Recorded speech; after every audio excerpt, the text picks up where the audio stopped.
So thank you so much, Augie, for coming on and participating in our Setsi YouTube channel, go-getters, movers, and shakers in our community, really making a difference. And we really want to appreciate you, honor you, and thank you on behalf of Setsi. So thanks again for Well, this. well, thank you so much. I'm honored myself because I sit on a board with Victor, and I know the work that he does. And I've watched many of your interviews, and Melanie Thomas was just on, and Melanie's also one of the board members at Tribe. So I really love the work that Setsi's doing, especially in the international scope. So I'm privileged and proud to be here. Awesome. Thanks again. Thank you so much. Okay, so before we start our interview, as we always do, we begin all things by acknowledging the original stewards of the various lands we are on. We also acknowledge our ancestors. We acknowledge all those who toiled without compassion or compensation. We acknowledge all the elders and community stalwarts whose shoulders we stand on as we build, share, learn together for our collective liberation and sovereignty. So please introduce yourself to our listeners and viewers and tell us about your amazing work. Well, I'm Augy Augustou. So my full name is Augustou, Agasou. People call me Augy. I'm presently the sitting here now as principal of a community college in Nova Scotia, Canada. In a couple of days, I'll become the executive director of African Nova Scotian Affairs. So for those that aren't familiar with Canada, and I know you have a very international audience, there's a province on the east of Canada, Nova Scotia, that has had Black people here for probably over 300 years. In the late 1800s, the British the British colonizer wanted to destabilize the American economy. So they said to any Black person in the Americas, if they wanted to escape to Canada to be a Black loyalist, they would take you into Canada. So hundreds and thousands of over 60 years, 70 years of people who were Africans who were in slavery escaped to Nova Scotia.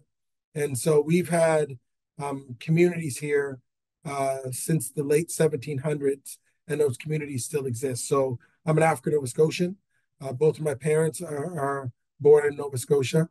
And as I say, I am about to embark on the job as executive director of African Nova Scotian Affairs in the province, which is a cultural heritage and tourism position. Amazing. And every time I hear about, the journey and the beginning of Black people in Nova Scotia, it's so heartwarming. I have some friends too that came from there, and it's just, I love hearing the story, and it should be recognized all the time, because it's really deep rooted for sure over there. Yeah, and I appreciate, the Setsi platform because, for me to listen to stories from Ghana and listen to stories from Jamaica, it's interesting how our stories are very similar, as we, especially in the diaspora, are trying to, find the same thing you talk about, freedom and liberty, sovereignty, control over our own lives. And I think that's what happened for us African Nova Scotians. And in Canada, on the landscape, that differs. Montreal is different. Montreal has a large Haitian population, and it's a French speaking, primarily French speaking situation. Toronto has a lot of Black people that have been in Ontario since the 40s and 50s and 60s. But when we talk about being in Canada as a Black person since the 1700s, that's pretty much a Nova Scotian experience. Most definitely. Totally agree with that. And could you just articulate your personal mission and vision for us?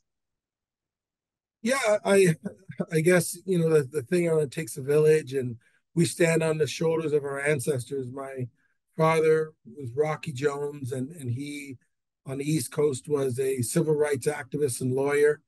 And so I grew up, and my mom also was an activist and worked in the law industry. She was like a liaison between the legal system and our community.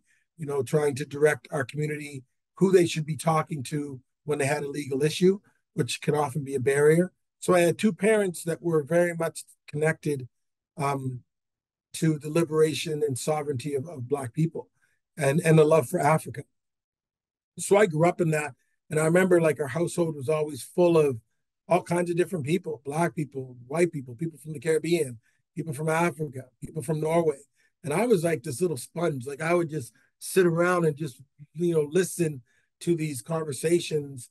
I was born in 1968. So in the early 70s, I was a young kid listening to, stories of how rough it was to grow up. And I didn't know, I was 4 or 5 years old, 6 years old, but the adults were talking about what it was like to grow up in Nova Scotia at the time. We're 2% of the population here. So, racism was high and still exists here, of course, but it was much more prominent in the 60s, 70s, and 80s. And so I grew up listening to those conversations. I also grew up, in a household where I knew what good conversation meant. And for us as people of African ancestry, you can walk in a room and think we're arguing, but we're not. We're socializing. We have that level of volume, and there could be multiple conversations, and we're okay with that. And so I did learn too very quickly that in what people may call crunchy conversations, we're pretty normalized. I mean, I find now at 55 years old, I can get in and out of tough conversations very easily because from the time I was small, I saw that model. Like no one has to leave angry. And if you leave angry, you still got to come back because you want food and you want drink and you want conversation next weekend. So don't go away mad. You might as well work it out. And also everyone doesn't have to totally agree all the time. So I grew up with a community oriented mindset. So as a teenager, when I was in school systems and running for student council and all these type of things, I had this cultural armor that my parents gave me, a metaphorical armor. I don't care. You call me the N-word. You can say whatever you want. I'm not going to listen to you. I know I'm a strong African boy with intelligence and talents, and no one can stop me from doing what I need to do. So even in a 2% situation, I did well in school. I also played basketball. But my mandate was always, to your question, community-based. It's funny. I come to work every day, and this thing around being at work for community has been my mission my whole life because I saw my parents do it. And my next role as executive director of African Nova Scotian Affairs in the province will be able to illuminate that role even more. So I think that what I see is my role being is sometimes we're sitting at very small tables and they only invite one or two voices. And I think it's important that in behind my voice is the hundreds and thousands of African Nova Scotian community members that hopefully I'm articulating their voice as much as possible. At the same time, sitting at the table saying, don't listen to my word. I'm only one Black person. So you need to talk to the community because I may be able to articulate a little bit what they mean, but if you really want to know how to solve community problems in Black communities, you got to talk to the community. Beautiful. I mean, so much to unpack what you just said. Like, it's such a beautiful thing when you have parents that are already in that mindset and they're raising you in that mindset. So it's already a part of your DNA, Yeah. To be the voice for the voiceless and also voice ancestrally because, the Scotians ancestrally that are no longer with us, you are a voice for them as well because what they didn't get a chance to say within you, because that's how you were raised, you're also be able to permeate that, which is, I'm getting goosebumps right now, actually. That's a great Beautiful. point. And I have to say, this is funny because Nova Scotia Community College is a government college. And I remember my dad saying to me, this would have been like mid 80s. And he said, Augie, they'll never hire me in government because at the time his name was too controversial and he was fighting the good fight. And when we think about the 50s, 60s, and 70s, many of our parents were fighting outside the system. They couldn't even get jobs within government, but they were fighting. And so we, as their ancestors, as their offspring, I've had government jobs only because of what my parents did and the elders before me. So I feel that that's not even a cliche. Like I feel that the doors that are open for me to be executive director of African Nova Scotian Affairs or principal at a community college in Nova Scotia. I didn't open those doors myself. Not at all. That's my ancestors and my people that came before me in my community in a rough situation, banging on doors, knocking down doors, just so I can have that opportunity. Perfect. Beautifully said. And what inspires you most about your current work? I think the word that comes to mind is impact. I remember before I had this job, I was working for our provincial Department of Education, and the executive director was Dr. Marlene Ruck Simmons. And between the two of us, I was the director. We started to use this word impact, and we almost, and this analogy we were using was somebody in a boxing workout room, and there's a punching pad in front of them. And if you're punching, and you're never hitting the pad, you're not making impact. And so what inspires me every day is I want to hit the pad. You know, I mean, our parents have been at the same conversation, and it starts to get on a treadmill that we're talking the same conversation, oftentimes to a status quo Eurocentric system that really on purpose doesn't want to listen because they're either slow learners or they don't want to listen. So our focus was, what can we put together policy-wise, systemically, data-driven, that would allow us to hit the bag, which means impact our communities. And so every role that I've been in, I've tried to make sure that there was an impact on community. I'll give an example. Here at Nova Scotia Community College, I'm the principal, was the principal of one campus.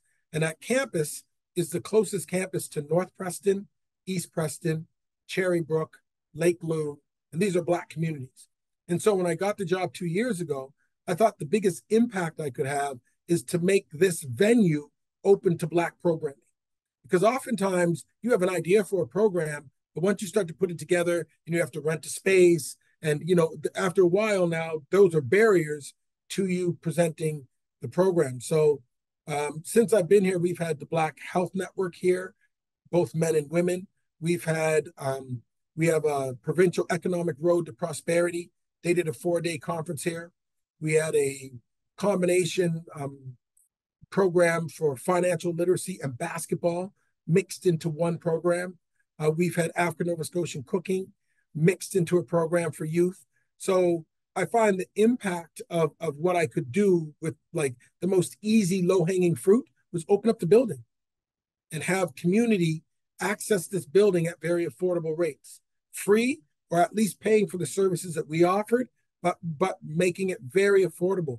And so that impacted the community, because every time I would go out to see these events and I see my cousins, my aunts, people I grew up with, like I see people in my community, but they had something that they had in their mind that is coming to fruition at Akerley campus just because we gave them access to the venue. And so I could see it having an impact. It felt like I was hitting the bag.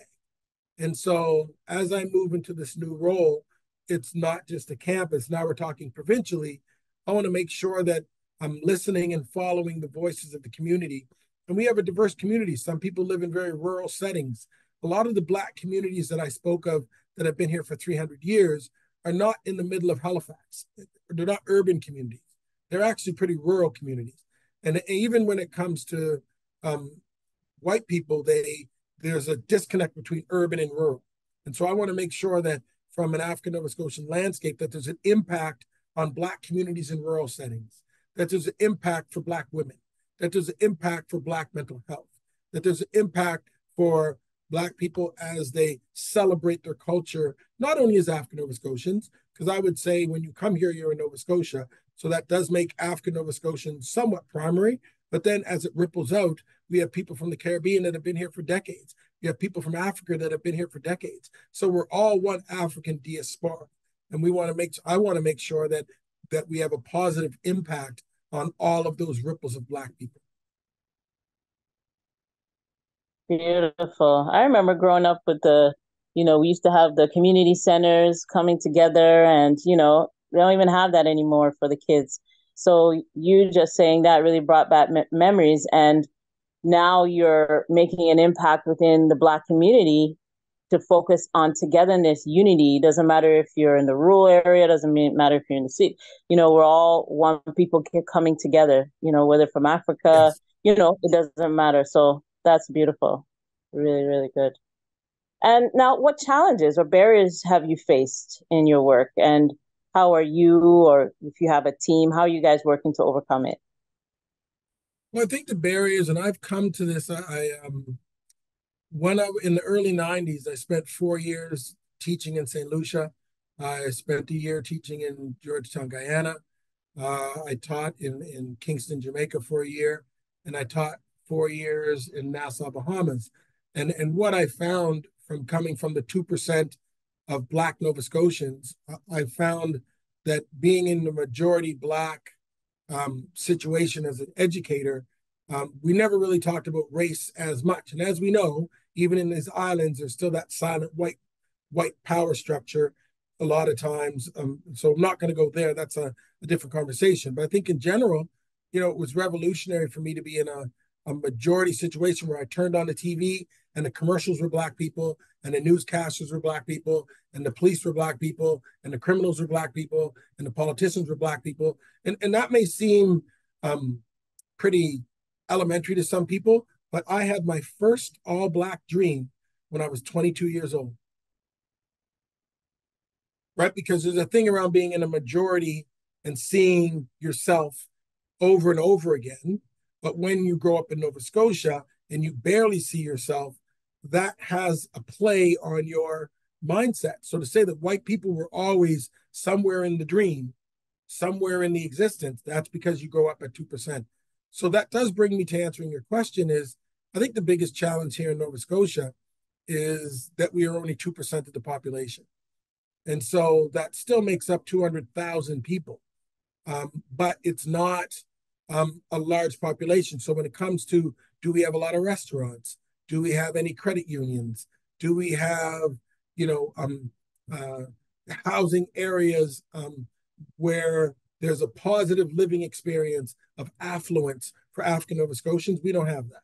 And so the challenge is to be in a minority situation, but yet still try to get the same freedom and sovereignty that you and respect and cultural harmony, Black joy that people talk about. We want to have that here too, but it's a lot harder to do that in Halifax, New Scotland, than it is to do in the Grill, or that it is to do in Soufrière, or that it is to do in Accra or in Lagos.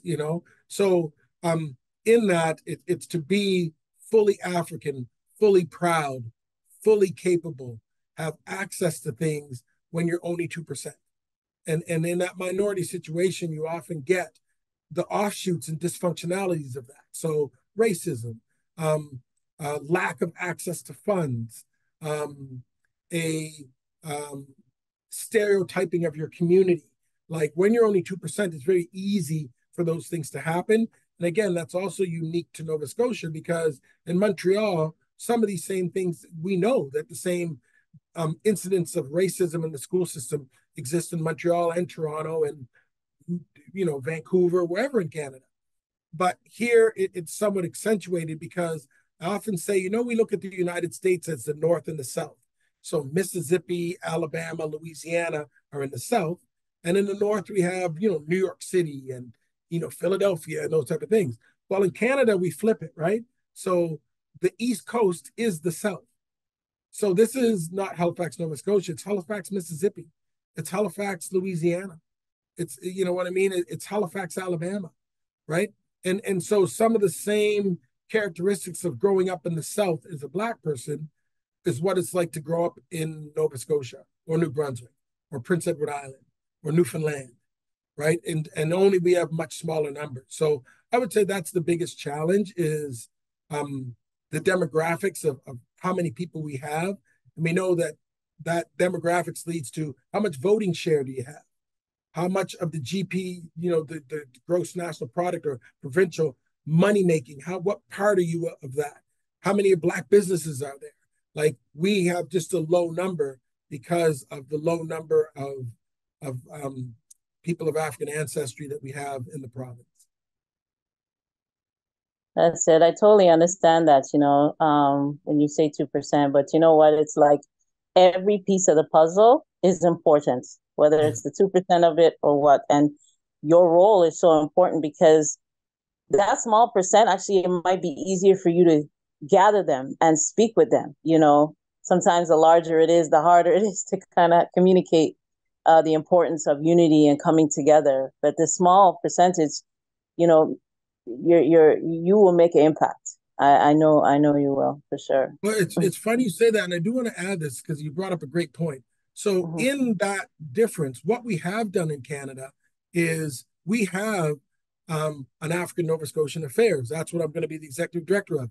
We have an African Canadian um, services branch in the Department of Ed. Like, so we have a report called the Black Report, which is Black Learners Advisory Council. And if you Google that, it's a 3-volume um, uh, research project on Black students in Nova Scotia.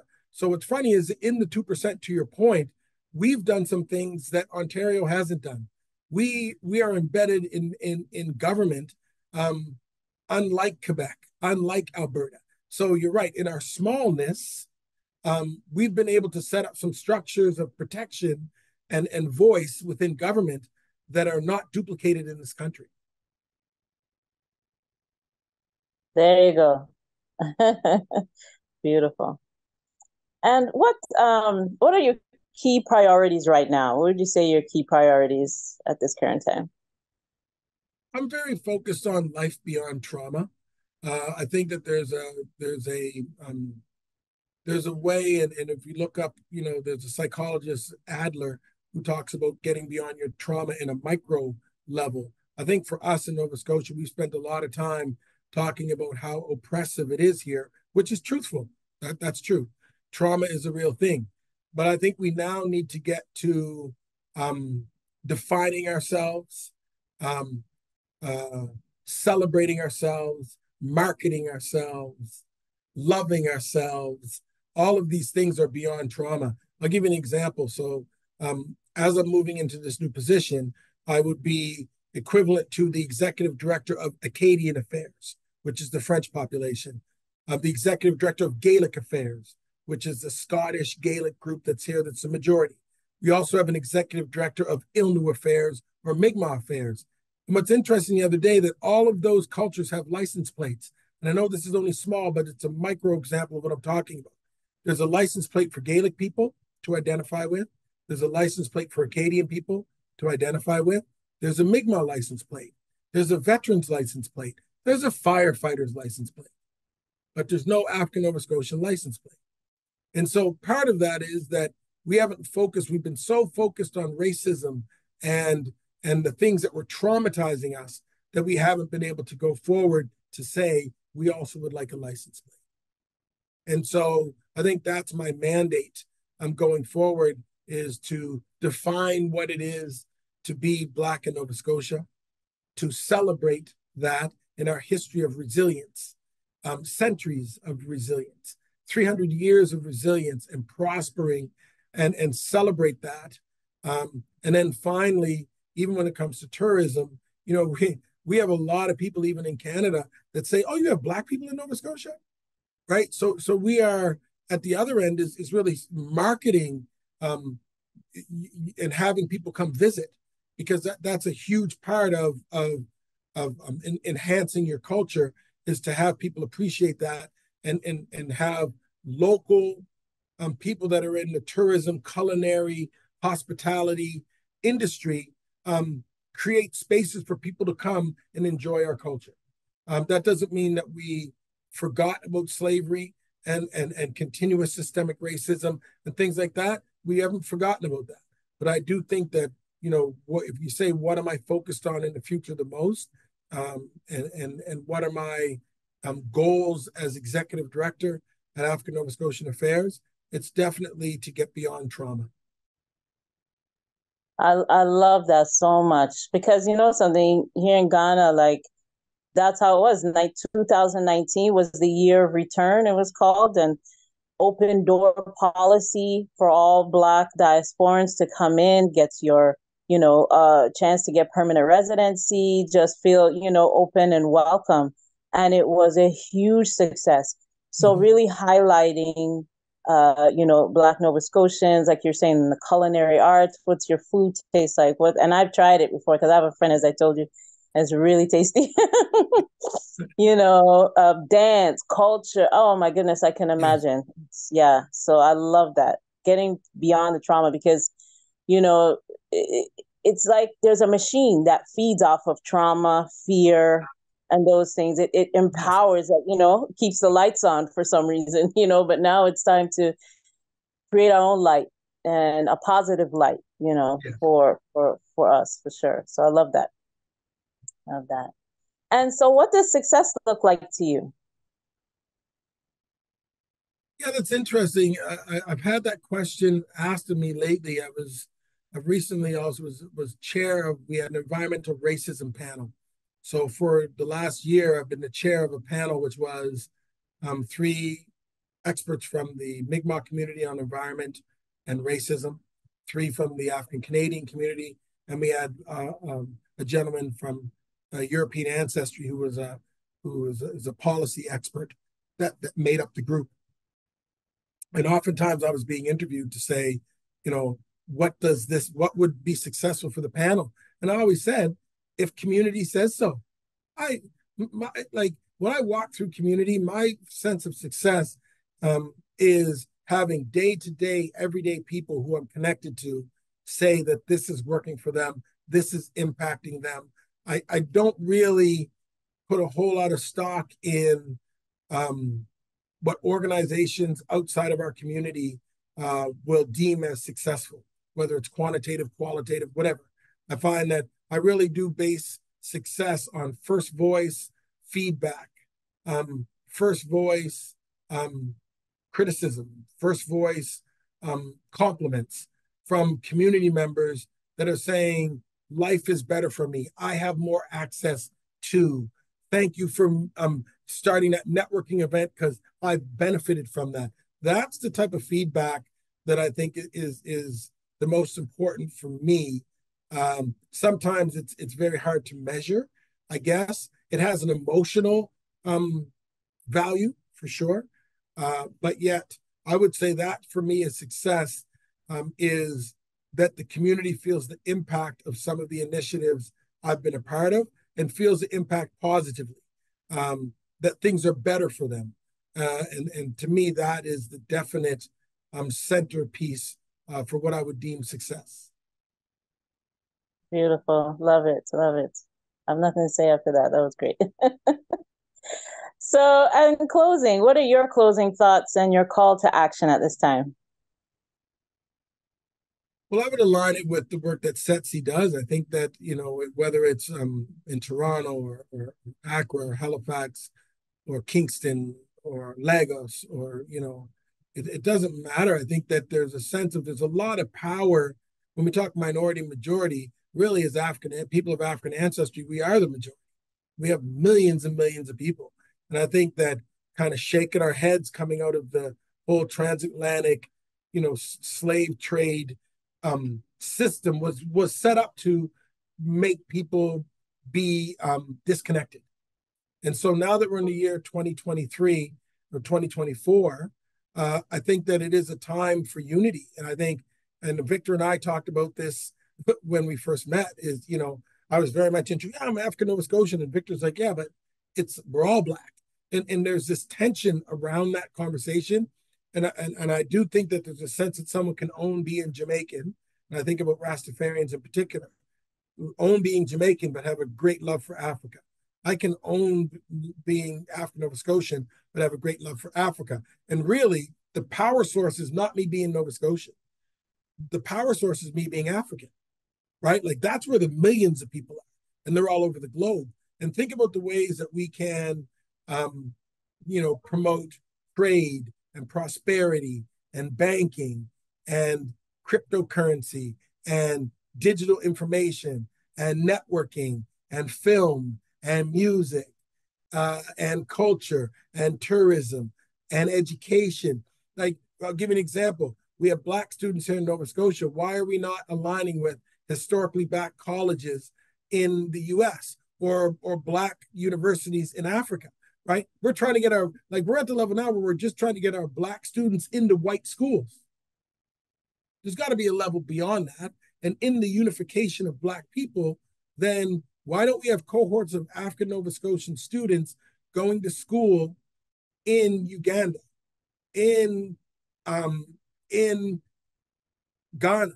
in Sierra Leone, in Jamaica at UWI, or going to a historically Black college in the southern U.S. Like there, we're mixing Black people with Black people, and that's, I think, the stage that we're at. Coming out of COVID, there's a definite global sense, and so I think that's what my last word would be: is to continue to do the work where you own where you were born. I own that I'm African Nova Scotian, but the thing that is my energy source is that I'm African, and knowing that that's the connection I want to make on a global level to people that through DNA think like me, look like me, have had similar experiences.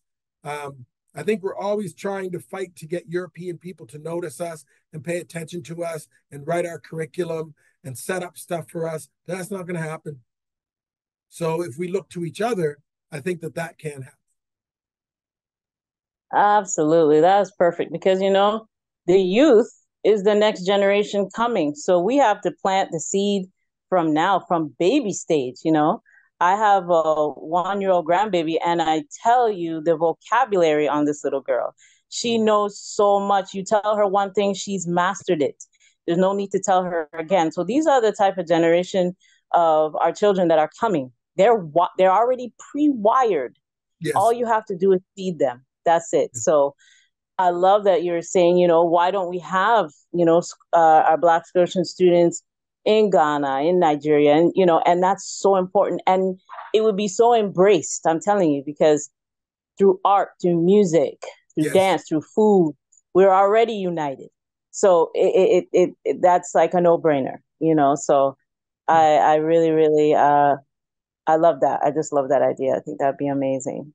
So, Augy, this was such an amazing interview. I really appreciate it. I learned so much.